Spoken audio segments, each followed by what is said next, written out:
Hi, this is Sharos Walji again from Astral Connections, and here with me I have Linda Nardelli. Linda's a channeler and a healer.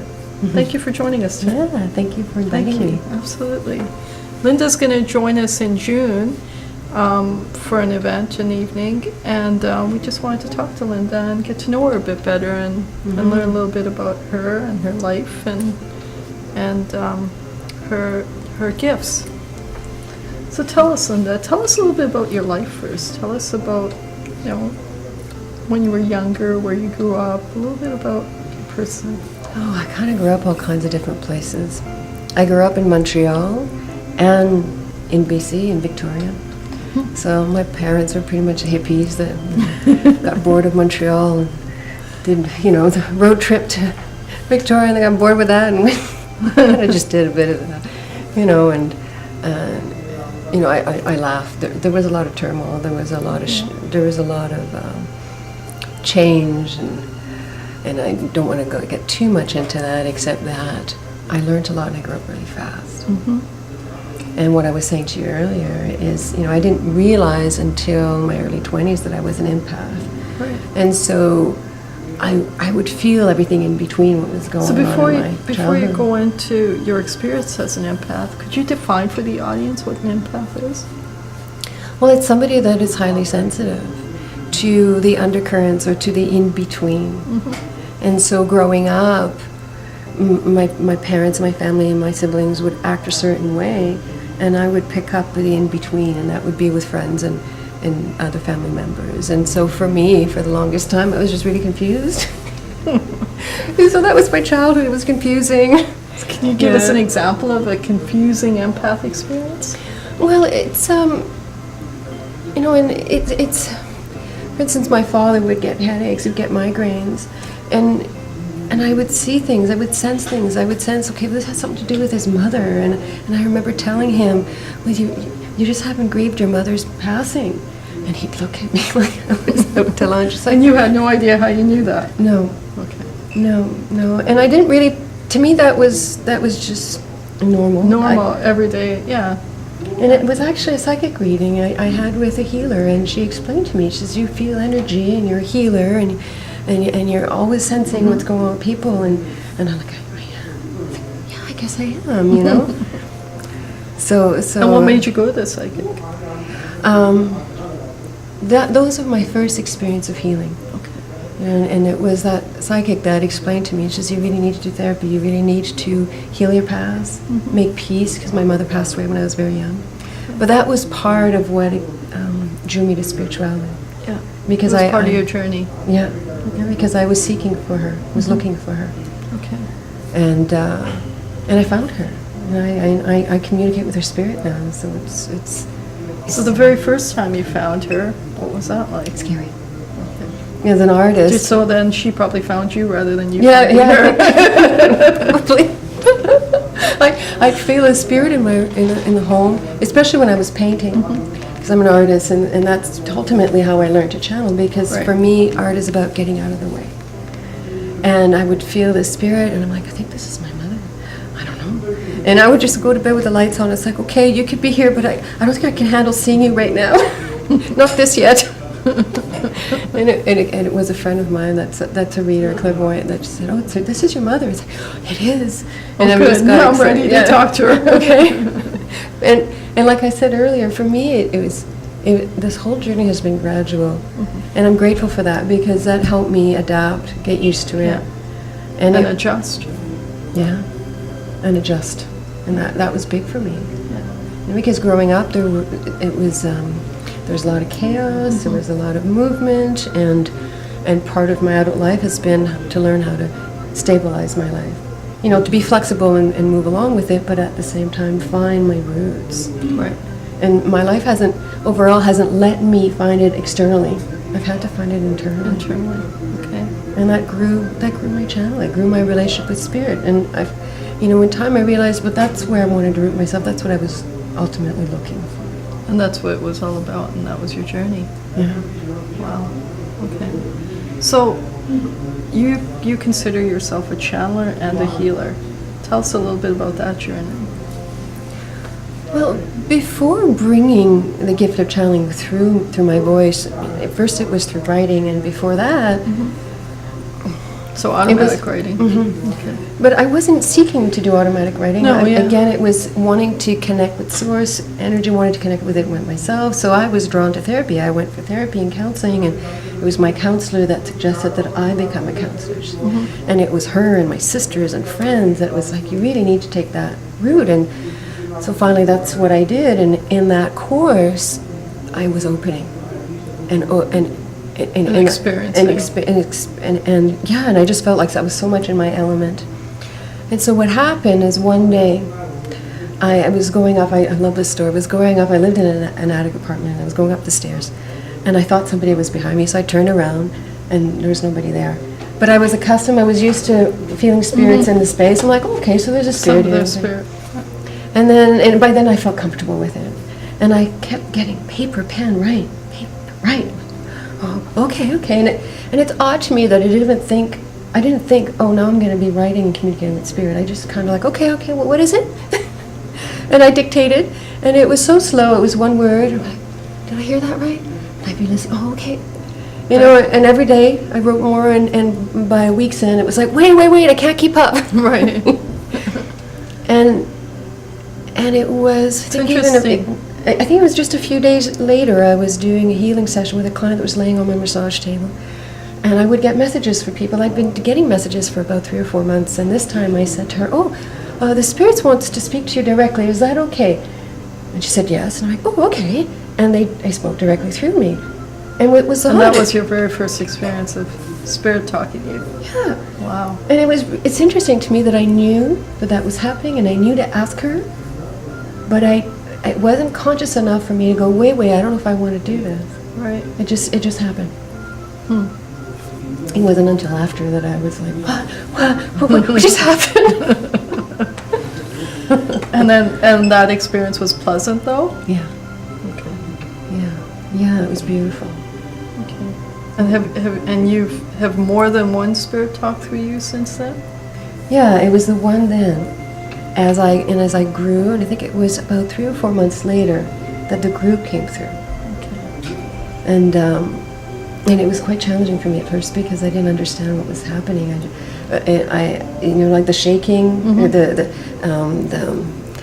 my nervous system just felt raw. I just felt like I was overly sensitive.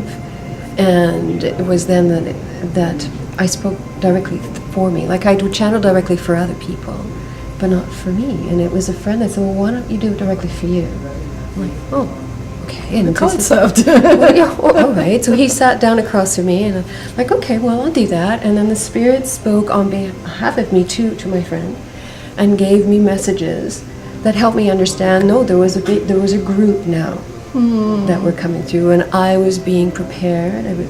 I like the word calibrating. Right. To accept the new, or to receive the new transmission. Yeah, that was more expansive. Yeah. And more demanding, in a way. The spirits have never asked something of me that didn't resonate. You know, it's always come from the relationship between us, and that's something that I want to talk about with channeling that I think is really important. Okay, please do. Is the messages from spirit, the essence of spirit. It just exists. I call it a stream of consciousness. It's just here. And so when spirits are coming towards us, ultimately, we are opening ourselves to that source energy, and we are meeting it. Right. Like going to the stream. So it's like we're coming to a higher frequency and they're coming down to meet us. Yes. Okay. I like that way of seeing it, yeah. Yeah, so it's always there. So the message that they give, that they're going to give here in this interview, has always existed. Because from where they are, there's no time. It's universal. So, yeah. So we're tapping into it when we're ready. Okay. So how did you decide to take up healing then? Or what made you? Well, healing came before. It came before. Yeah, and okay. it came before my counseling course, and it would, I'd be with friends. I mean, I did this when I was a teen. I remember, massaging a friend of mine, and I'd have my hands on her shoulders, and I'd imagine that there were strings at the tips of my fingers, And I imagined that I was pulling her shoulders. For whatever reason. And then her whole back would lift. And she's like, "Whoa, what's that? That feels neat." I'm like, "I don't know." and Isn't that fascinating that we probably all have that gift, and then we've forgotten it over time, right? yeah, I really think we do. And for us, it just opens up in different ways. It could be for you in this business, connecting and speaking with people, and you're sharing the frequency of that gift. For me, initially, it was my art, and I knew I was doing energy paintings. I knew I was connecting with spirit that way, and I longed for it to be more tangible. And how long were you doing art for? Oh. You didn't bring any artwork with No. you? You have to go on my website. Okay. I've been my first painting on canvas was when I was 16, Wow. and my first bought What painting. was it a picture of? It was bell-bottom pants, and so this woman with her guitar and on this cathedral kind of chair. I don't have it anymore. Got a closet painting. Oh, it was really, but it opened that stream for me. And I still paint, and it's where I balance the energy, because it could be a lot to be in people's fields, Right. and working. It's a release, I guess, for you then, the painting. Yeah. Well, does everyone want to meet Massey and Linda's guides? Dia. Yeah, their name's Massey and Dia. And to let you know where they're from, it's a planet that has no name. That's what they call it. No name planet, simply because where they are, there is no words, so they can't name it. They can name who they are in spirit because they're connecting to Earth plane, and that's how they can name themselves, because they're part of that field now. They're from a planet or they call it a galaxy 8 times removed from this one. 8 times removed. Yeah. So they're aliens. Okay. Mhm. And have we had a relationship with them before? I'm quite ready to join you. Where do we look? Do we look into the camera? You can look at where, to the right of the camera, Into the hand into the hand. that is guiding us.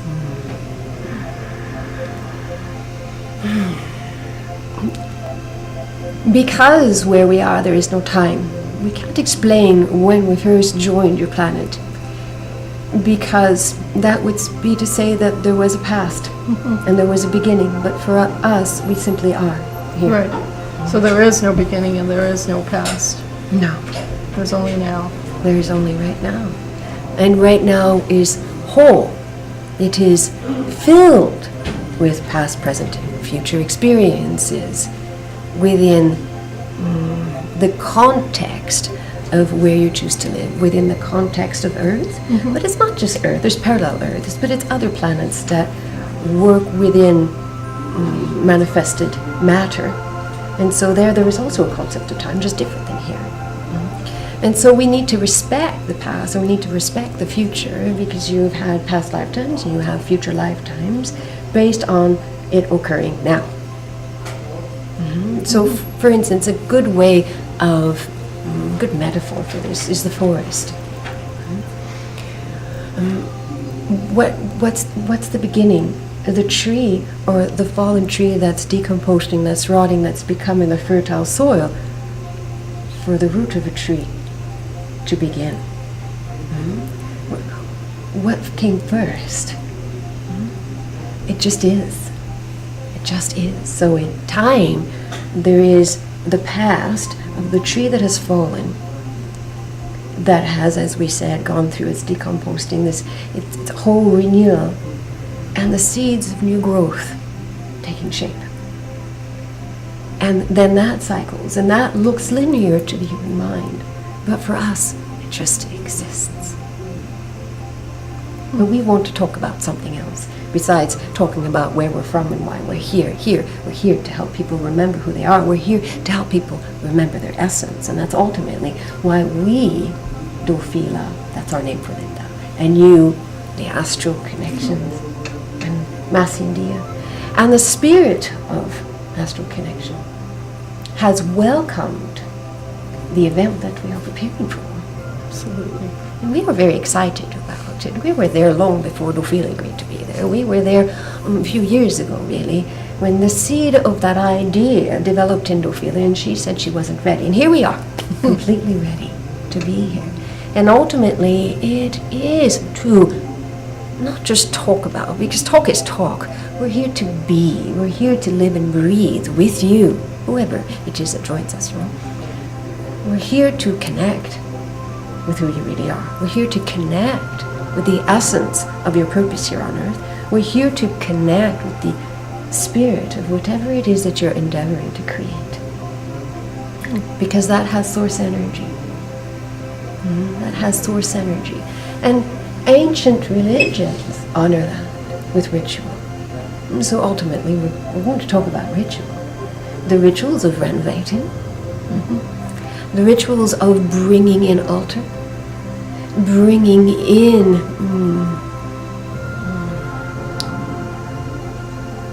the vision of what you long for. The vision of what is this place for you. And then how to envelop so strongly that whomever steps in just knows, just feels it. They're there. And it amplifies their own vision in their lives.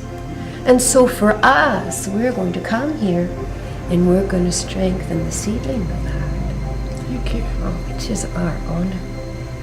Because we know what you're bringing to people here. And we know that for you to grow that seedling, to grow in essence, to give the spirit of Astral Connection life, it also gives other people who come here that source energy. It says you can do it too, but it's more than that.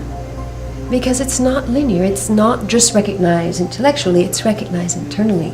Where people that come in, their bodies recognize, their cells in their bodies, their DNA gets activated to the frequency of living their vision. That's going to be the topic of Absolutely. vision? Okay. Of our joining together. We can get quite carried away and go on and on and on, but we can pause for a moment and let you ask questions. So, well, it was a pleasure meeting Mazandea. Are you back, Linda? I'm coming back. Okay. It was a pleasure meeting Mazandea, and I hope it was a pleasure for you too. Mazandea will be with us in June. We'll post the dates on the calendar. And it was a pleasure meeting you and pleasure getting to know you. Is there anything you want to share with the audience that I have maybe not asked you? Yeah. Please. Yeah. You know, the reason that I channel, I don't just channel because they have a message or they want to channel through me. Because something in me made an agreement with them. And what it is so healing. Yes. Because first and foremost, I'm a healer. Yes. I mean, I trained as a counselor to bring that gift forward. And also because I wanted to be able to bring the essence of spirit in such a way that it came from the people I work with too, not just from and through me. Right. So what I love about spirit, about channeling Mass India, is that's their mandate. That's when they say that we're here to help us remember who we are, they're here to bring that through and out of people. So some of my clients we all need to remember who we are. Yeah, that's where joy lies. That's where it grows.